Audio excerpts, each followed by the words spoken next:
Hello student, welcome to my YouTube channel Rohit academy. Student, आज हम इस वीडियो में आप लोगों को बताएंगे कक्षा 9 का आप लोग का विषय है हिंदी है। वार्षिक परीक्षा 2000 परीक्षा का पेपर है ये 2024 का। बिल्कुल ये मार्च का पेपर रियल पेपर है, आप लोग का वायरल पेपर है।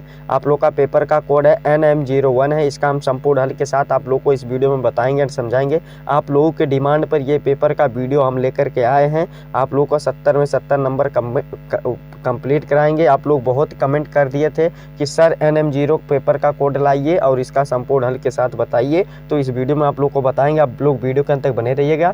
और आप लोगों को क्या करना है कि इस वीडियो को सभी स्टूडेंट के पास शेयर जरूर कर देना है। और आप लोगों का देखिए, अगर आप लोगों के स्कूल में वार्षिक परीक्षा का पेपर नहीं हुआ तो इस वीडियो को अंत तक जरूर देखिएगा कि क्वेश्चन का आंसर बताएंगे। और ये मार्च का पेपर है। कब का पेपर है? ये अभी अभी वायरल पेपर है, मार्च का पेपर है। अगर आप लोग के नहीं स्कूल में हुआ तो इस वीडियो को जरूर देखिएगा। यहीं आप लोग का पेपर यहीं आएगा, ठीक है। यहाँ पर चलिए बिना देरी को शुरू करते हैं। खंड आ यहाँ से हमारा स्टार्ट होता है, जिसमें से देखो नोट लिखा गया है कि निम्न प्रश्नों को सही उत्तर का चयन करके गोला भरिए, यानी कि गोला भरना हमें। तो देखो यहाँ पर क्या पहला क्वेश्चन क्या दिया गया है कि यहाँ पर देखो सुख सागर है। क्या बाबू? यहाँ पर जूम करके आप लोग को दिखा रहे हैं कि सुख सागर के रचनाकार हैं, यानी कि जो सुख सागर के रचनाकार कौन है हमें ये बताना। ऑप्शन हम देख लेते हैं क्या क्या दिया गया हमारा कि सदल सुख लाल जी हैं, या लल्लू लाल जी हैं, या सदल मिश्र जी हैं, या कवि गंगी है, यानी कि ये है कौन है। तो सुख सागर के जो रचयिता है कौन है, वो इसका जो राइट आंसर हो जाएगा सदा सुख लाल जी हैं, यानी कि हमारा आ वाला ऑप्शन इसका राइट आंसर हो जाएगा, ठीक है। एक एक क्वेश्चन का आंसर बताएंगे हिंदी में। आप लोग का 70 में 70 नंबर वेल कंप्लीट करा देंगे।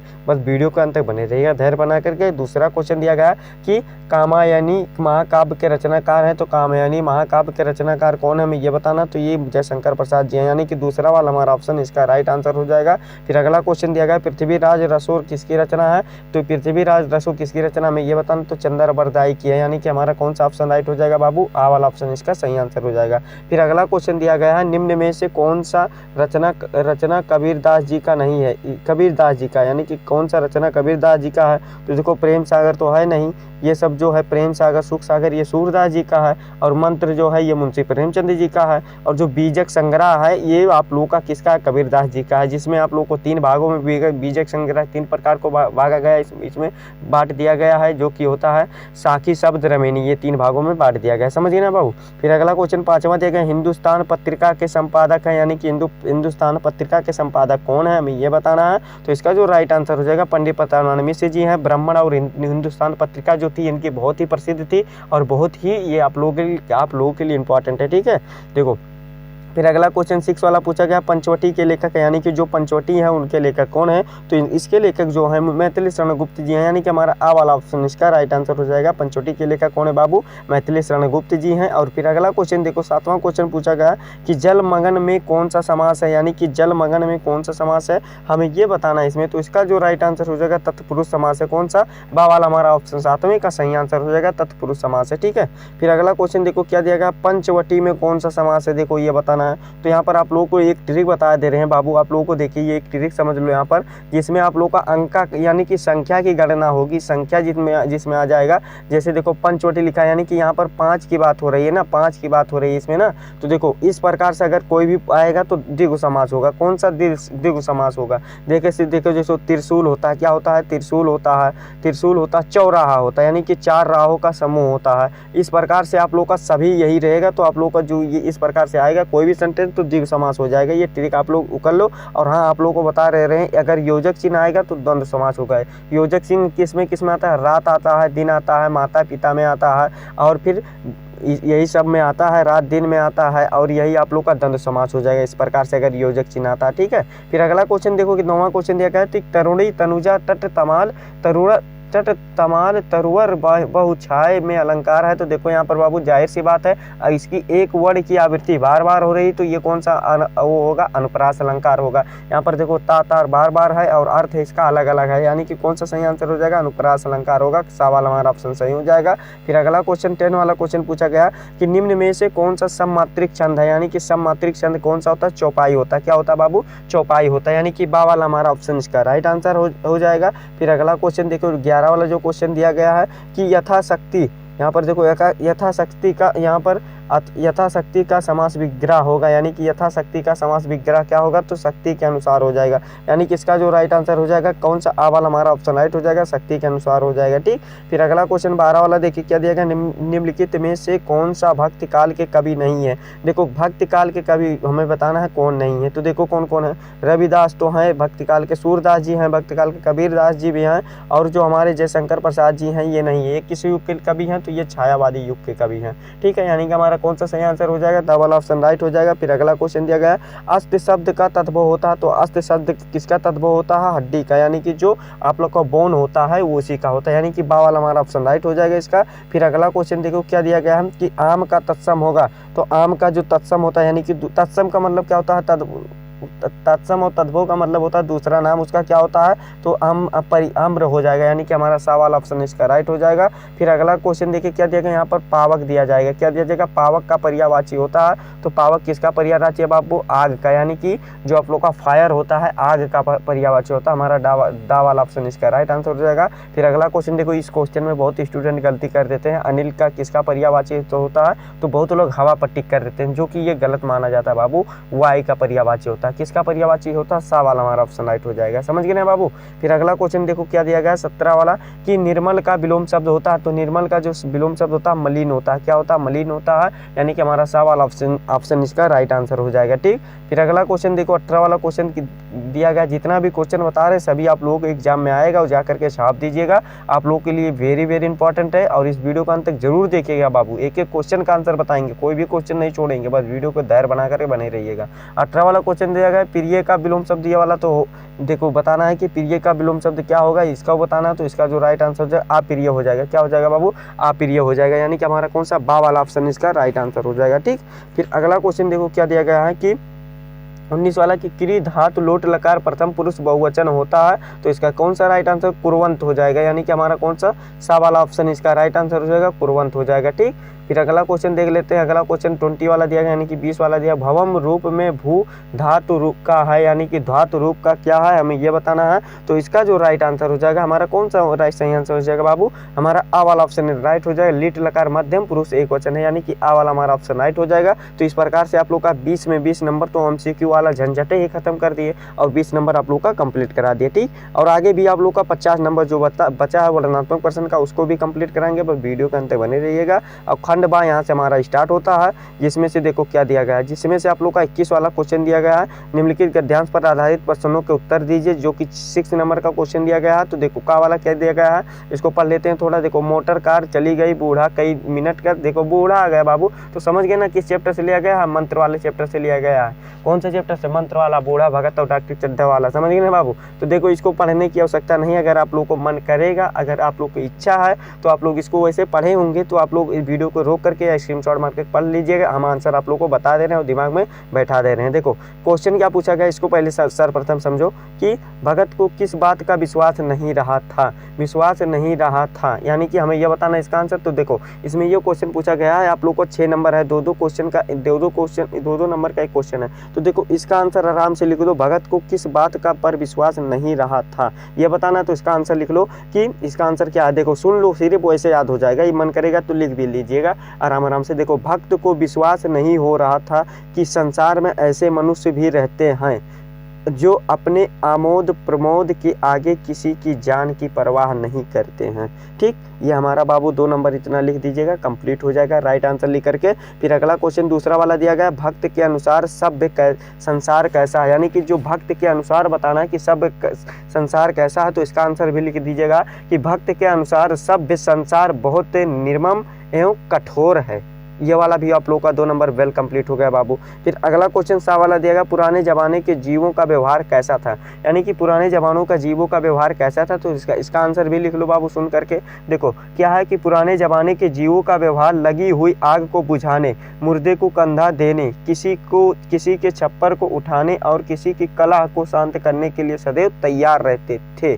ये वाला भी आप लोग का टोटल बाबू वेल कंप्लीट होगा 6 नंबर, और जा करके यही जितना बताए हैं उतना छाप दीजिएगा। ठीक है, फिर आगे वाला देख लो क्या, देखो आप लोगों का दुनिया में 2 अमोघ शक्तियाँ, तो ये वाला आप लोग को जानते हैं कहाँ से, निष्ठा मूर्ति कस्तूरबा वाले चैप्टर से लिया गया है। तो देखो एक वैसे हम आप लोग को बता दिए, अगर मन करेगा तो आप लोग को कोई एक कर लीजिएगा। देखो आपको एक ही करना होगा, जिसके लिए 6 नंबर दिया जाएगा। दोनों मत कीजिएगा बाबू, नहीं तो बहुत स्टूडेंट क्या होता है दोनों आता है तो कॉपी भरने के लिए दोनों कर देते हैं, ऐसा गलती मत कीजिएगा, एक ही कीजिएगा, ठीक है बाबू। देखो फिर ये आप लोग ऊपर वाला आवश्यकता अनुसार कर सकते हैं, आप लोग को एक बता दिए हैं। और चलिए नीचे वाला भी बता देते हैं। देखो 22 वाला क्वेश्चन है, निम्नलिखित पद्यांश पर आधारित प्रश्नों के उत्तर देना। पद्यांश आ गया 6 नंबर का ये वाला क्वेश्चन है, तो इसको वाला भी कंप्लीट कर लो। देखो थोड़ा जूम करके आप लोगों को दिखाने की कोशिश कर रहे हैं।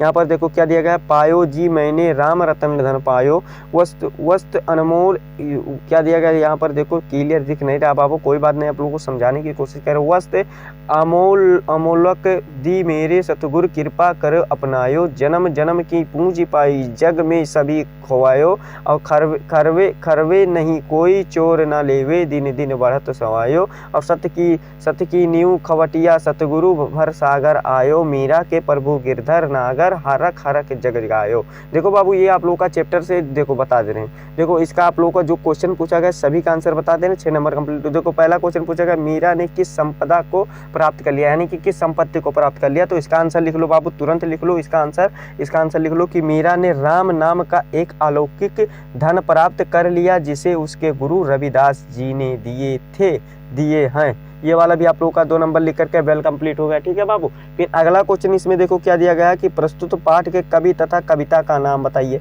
यानी कि कवि का नाम बताना और कविता का नाम बताना। तो देखो कवि का जो नाम है क्या नाम है, मीराबाई है, और जो कविता का नाम है पदावली है। क्या है, पदावली है। तो ये वाला भी आप लोगों का कितना नंबर, 6 नंबर, 4 नंबर यहाँ तक कंप्लीट होगा ना। फिर अगला क्वेश्चन इसमें देखो क्या दिया गया, मीरा ने किस सागर को पार कर लिया। तो देखो इसका आंसर भी लिख लो कि मीरा ने संसार सागर को पार करने के विषय में बताती हैं कि राम का नाम बेड़ा बांध कर संसार सागर से पार हुआ जा सकता है। समझ गए ना बाबू, ये वाला भी आप लोगों का नंबर कंप्लीट हो गया। 6 नंबर इसमें भी आप लोग का वेल कंप्लीट होगा ना बाबू, कोई दिक्कत नहीं है ना, आप लोग को आगे भी कंप्लीट कराएंगे, बस वीडियो के अंत तक बने रहो बाबू, धैर्य बना करके। और देखो यहाँ से अथवा करके दिया गया आप लोगों को, क्या दिया गया खा वाला क्वेश्चन देखो क्या दिया गया कि मैंने झुका नीचे को देखा और तो झलकी आशा को देखा। तो ये वाला आप लोग को मन करेगा तो ये वाला भी तैयार कर लीजिएगा आप लोग। और एक वैसे तो आप लोग का एक तो बता दिए, 6 नंबर तो वेल कंप्लीट करा दिए है ना। फिर आगे देखो क्या दिया गया, इसको भी समझिए। आप लोग का 23 वाले क्वेश्चन में दिया गया कि का वाला है इसमें कि निम्नलिखित संस्कृत गद्यांश में से किसी एक का संदर्भ सहित हिंदी में अनुवाद कीजिए, जिसके लिए हमें 4 नंबर दिया जाएगा। तो देखो बाबू क्या करना है आपको, देखो या इसको आप लोगों को नोट कर लेना है। अगर नोट करने का मन नहीं है तो आप लोग वीडियो को स्क्रीनशॉट मार लीजिएगा, और इस क्वेश्चन का आंसर आप लोग को वैसे नोट्स बुक्स में होगा या पुस्तक में होगा या पढ़े होंगे आप लोग। तो इसको क्या करना है, इसको आप लोग को क्या कर लेना जानते हो, इसको आप लोग को तैयार अच्छे तरीके से याद कर लेना है। चाहे रट करके याद कीजिए, चाहे समझ के याद करिए, चाहे आप लिख करके याद कीजिए, चाहे जैसे आप लोग इसको याद करके ही पेपर देने जाना है। इसको आप लोग को बता दे रहे हैं। देखो इसमें अथवा करके भी दिया जाएगा, आप लोग का अगर ऊपर रहे हैं तो नीचे वाला किसी एक को तैयार करके ही जाइएगा। और संस्कृत का पद्यांश भी दिया जाएगा, जिसका संदर्भ सहित हिंदी में अनुवाद करना होगा। इसका भी 4 नंबर दिया गया है। देखो पहला आ वाला दिया गया है, चाहे आप ये वाला कीजिए, चाहे इसमें अथवा करके भी चाहे खा वाला कीजिए, बा वाला कीजिए, तो आप लोग किसी एक को कर दीजिएगा। फिर अगला क्वेश्चन 24 वाला दिया गया कि दीपदान एकांकी के कथावस्तु संक्षेप में लिखिए, यानी कि संक्षेप में लिखना विस्तार पूर्वक से, जिसके लिए 5 नंबर दिया जाएगा। और अगर आपको ऊपर नहीं आ रहा है तो अथवा करके भी दिया जाएगा कि लक्ष्मी का स्वागत एकांकी के प्रमुख पात्र का चित्रण कीजिए। तो ये वाला भी अच्छे तरीके से रेडी करके ही जाइएगा और पेपर में छाप दीजिएगा। सभी जितना बता रहे हैं उतना अगर करते हैं आप लोग तो 70 में 70 नंबर कोई नहीं रोक सकता लाने से। पेपर जब देकर आइएगा तो बताइएगा, वीडियो के नीचे जरूर कमेंट करके बता दीजिएगा, ठीक है। कि देखो आगे क्वेश्चन क्या दिया गया, 25 वाला क्वेश्चन है कि 25 के का वाला क्वेश्चन है कि इनमें के लेखकों में से किसी एक का जीवन परिचय देते हुए उनकी किन्हीं 2 रचनाओं का नाम लिखना, कि क्या उल्लेख करना, 2 रचनाओं का उल्लेख करना, जिसके लिए हमें 4 नंबर दिया जाएगा। हमारे ऑप्शन के रूप में कौन कौन से दिए गए हैं लेखक, देखो क्या दिया गया, जयशंकर प्रसाद जी हैं, महादेवी वर्मा जी, हजारी प्रसाद द्विवेदी हैं। तो इन सभी का याद करके आप लोग चले जाइए किसी एक का और जा करके लिख दीजिएगा, छाप दीजिएगा, 4 नंबर लेकर आ जाइएगा इसमें, ठीक। और फिर देखो कवि का आप लोग का दिया गया कबीरदास जी, मते शरणगुप्त हैं, जयशंकर प्रसाद जी हैं। तो आप लोगों का किसी का याद कर लेना है, किसी एक का याद करके जा करके लिख दीजिएगा।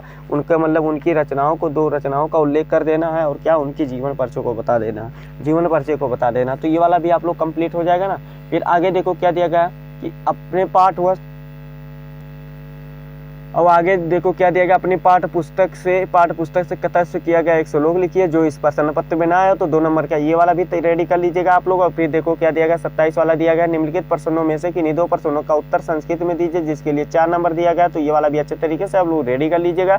आप लोग को 4 क्वेश्चन देखो, 3 क्वेश्चन दिया गया है, 2 क्वेश्चन का आंसर लिख दीजिएगा, तैयार करके चले जाइएगा और लिख दीजिएगा और 4 नंबर यहाँ से ले लीजिएगा। फिर देखो आगे क्या है, 2 नंबर का मुहावरा है, किसी एक का अर्थ बता दीजिएगा। 3 आप लोग का देखिए, ऊँट के मुंह में जीरा वाला चेहरा बता दीजिए, उल्टा चोर कतवाल को डांटे, यानी कि चोरी ऊपर से सीना जोरी वाला बात, यही वाला लिख दीजिएगा। अकल बड़ी या भैंस, ये वाला आप लोग किसी एक को लिख दीजिएगा, 2 नंबर यहाँ से कंप्लीट हो जाएगा। ठीक है बाबू, वहाँ का प्रयोग भी कर दीजिएगा, 2 नंबर ये वाला ले लीजिएगा। फिर 29 वाला देखो क्वेश्चन क्या दिया गया, निम्नलिखित में से किन्हीं 2 वाक्यों का संस्कृत में अनुवाद कीजिए, जिसके लिए 4 नंबर दिया जाएगा। तो ये वाला भी अच्छे तरीके से आप लोग रेडी कर लीजिएगा, प्रैक्टिस कर लीजिए। हम पहले आप लोगों को बता दे रहे हैं, तो आप लोग को इसको अच्छे तरीके से रेडी करके ही जाना है, आप लोगों को अच्छे तरीके से तैयार करके जाना है, रिविजन करके।